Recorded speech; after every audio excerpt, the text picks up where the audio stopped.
So I accidentally supported GameStop recently. If you didn't notice, there's a previous video where I talk about I bought a Series X.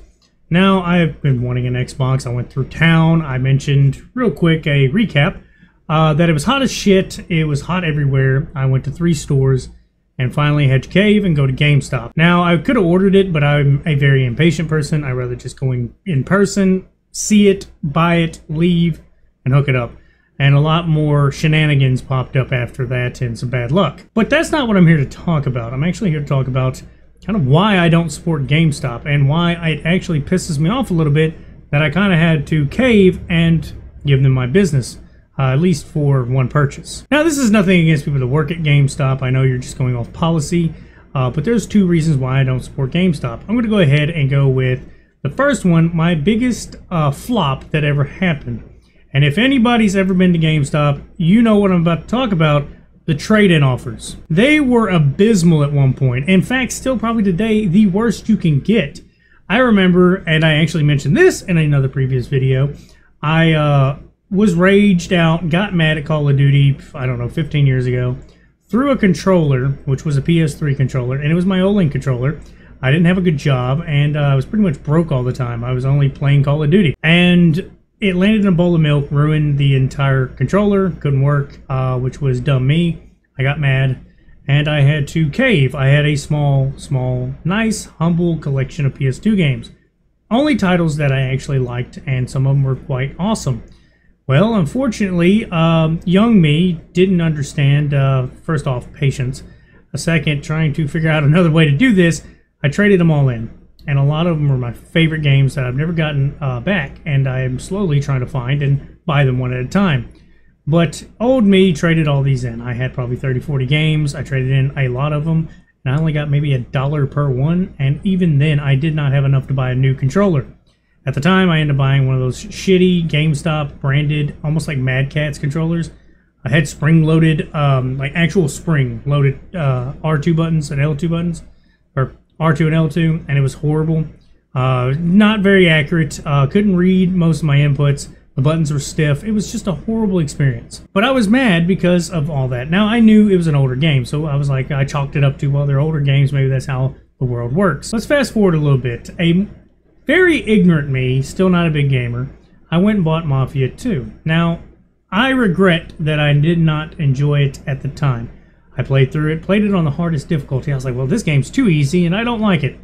So I tried to trade it in, not but 2 or 3 days later. Now, the game was 60 bucks, and like I said, still at that time, kind of broke. I did have a job, but still didn't make a lot of money, so $60 was a lot of money. I tried to trade it in, and they told me they would take, at the most, like $15 or $20. And I was like, dude, this is brand new. It cannot be 15 or 20 bucks. You're going to resell it for 55 at the least. I'm like, well, sorry, it's pre-owned, and we're going to have to sell it. So it's pre-owned. You get a pre-owned discount, blah, blah, blah. So that irritated me. Now, at the time, I took my game and said, you know what? I'm not doing this for no $20. I'm not losing $40 on my purchase, without tax, by the way. And it kind of irritated me. So I left that GameStop. Now, my town at the time, and I'm pretty sure multiple towns, had multiple GameStops. So I went to a different one. And I talked to a gentleman up there. And this is before I got even actually cool with anybody that worked at GameStop. And the gentleman, I'll never forget his name, was Cato. Cato was awesome. I came in, said, man, I'm having trouble. So what's going on? I said, I don't understand trade-in offers. Trade-in offers are abysmal. They're trash. They're low. And I don't know what to do. I was told to come to you personally. So I talked to him. He kind of relayed the information, made me understand. And what he ended up doing was something I've never had happen again. And it's the only thing that made me want to go to GameStop for a little while. And basically what it was, he came through, he got me all these trade-in offers. He got me, I forget what it was, but it ended up giving me like their, membership and all that. And by the end of it, I got close to $45 of store credit, which was a little less than what I wanted, but obviously still, like, I wouldn't be able to sell it much higher anyway. He got me around $45 credit. Now, the credit ended up going towards, GamePro magazines, which I collected for a while.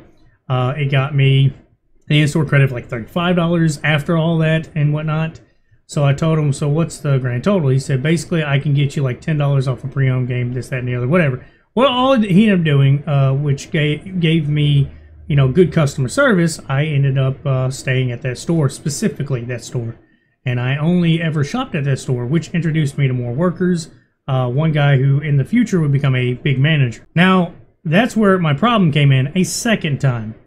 Other than the trade-in offers were still kind of shit, I was talking to a buddy of mine who I met through mutual friends who also just so happened to work at that store. We would talk when I come in, you know, shoot the shit. He would show me these pre-release packets. Sometimes if he had, you know, an overabundance of like stock and they would tell him, hey, you can toss them, he would just like throw a few our way. Promo stuff, it didn't really matter. Stuff they were going to get rid of and they would just take it out the back and hand it to buddies.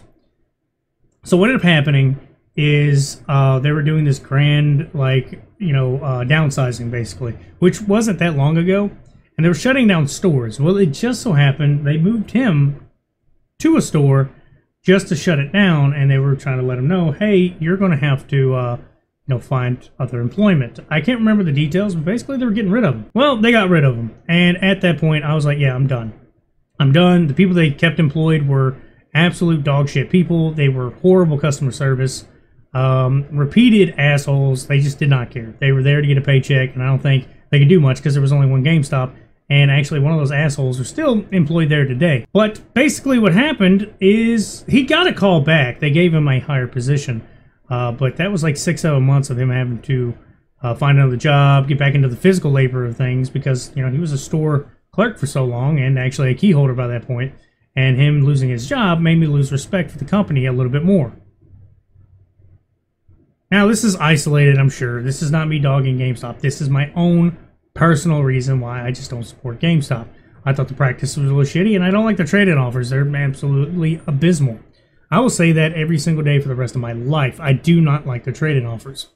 But, like I said, and I'll reiterate what happened. It was hot. I was very weak. I had a moment of weakness. I went into the store. I'm not going to lie, the gentleman up there, he was cool. He's one of the few cool people that actually work there.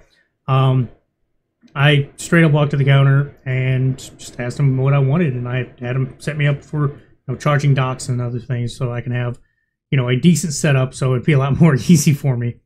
But GameStop as a whole, I think, is starting to lose a lot of steam, mainly because a lot of retro stores started popping up. And if you didn't know, I also frequent them. Until last year, I kind of stopped for a little while, and I'm actually going to go back, start frequenting them again every time I get paid, just kind of see what they got, because I've run across some good games that I personally like, which would be things like Tenchu Wrath of Heaven. I ended up copying a copy for like $5 mint. And I want to say at the time, I might be wrong, but I swear they were around $40.